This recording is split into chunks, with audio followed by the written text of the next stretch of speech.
பொம்மை காடாமா பொம்மை கடை பொம்மை காடாமா பொம்மை கடை. வாம்மா, என்ன வேணும்? இது எவ்வளோ? இதுவா? இது 200 இது இது 300மா. நம்ம வெளிநாட்டுக்கு போனால் 100 ருபீஸ் தான். அப்போ நான் வெளியே போய் வாங்கிக்கோ, என்கிட்ட அதுக்கு வர. ஐயோ, அங்கே போனால் ரொம்ப தூரமாச்சு. சரி, ஏதோ கொடுத்துருமா. அப்போது 500 கொடு. நம்ம எப்படியோ 200 அதிகமாக வாங்கிட்டோம். எஸ், திருட்ட முடிச்சாச்சு. பாஸ்கர், மீது 2 எடுத்துட்டு வா. எடுத்து வச்சுல அடுத்த பொம்மைய.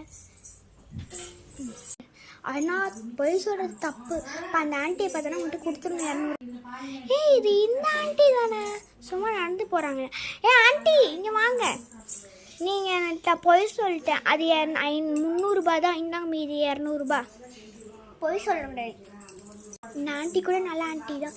இனிமேட்டு நம்ம பொய்யே சொல்லக்கூடாது கைஸ். பொய் சொல்கிறது எப்பவுமே தப்பு. நம்ம யார்கிட்டே பொய் சொல்லக்கூடாது, ஏமாற்றவும் கூடாது. பாய் பாய்.